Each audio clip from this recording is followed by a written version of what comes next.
Provinsi Sumatera Selatan dikenal sebagai daerah yang kaya dengan corak budaya.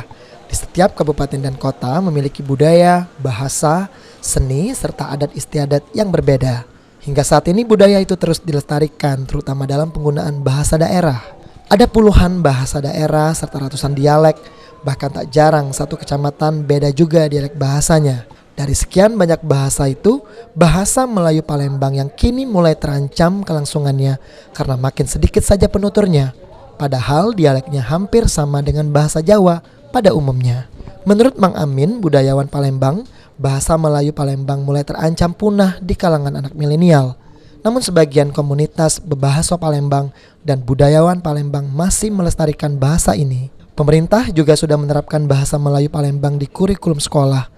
Namun Mang Amin sebagai budayawan Palembang menyarankan selain masuk di mata pelajaran, bahasa Melayu Palembang juga harus digunakan setiap seminggu sekali, khusus di hari tersebut bahasa Melayu Palembang digunakan. Yang sehari-hari itulah yang bahasa yang digunakan oleh masyarakat di kota Palembang ini, yang misalnya mau kemana itu nak kemana misalnya. Nah, misalnya berapa itu berapa misalnya. Lain dengan bahasa yang disebut dengan bebaso. Kalau bebaso itu ini contoh. Kalau kemana itu nak kemana misalnya, mau kemana misalnya, itu ayun ke pundi.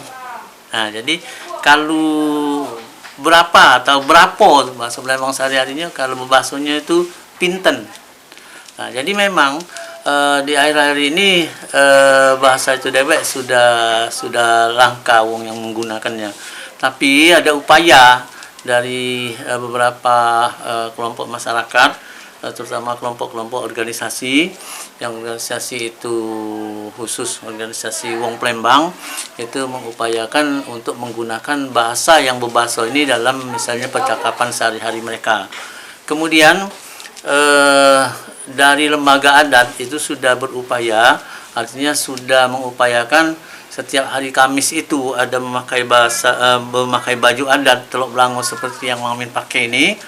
Kemudian di hari Sabtu misalnya, atau hari apalah, pokoknya satu hari di Palembang itu misalnya diharapkan kita dapat menggunakan bahasa Palembang yang berbahasa. Jadi urusan apapun misalnya di Palembang ini kita menggunakan bahasa, seperti misalnya contoh di Bandung. Di Bandung itu satu hari, misalnya dari anak SD sampai dengan misalnya pejabat daerah itu menggunakan bahasa Sunda. Nah, ngapa misalnya di Palembang tidak pacak? Nah kan, bahasa Melayu Palembang sangat mirip dengan bahasa Jawa.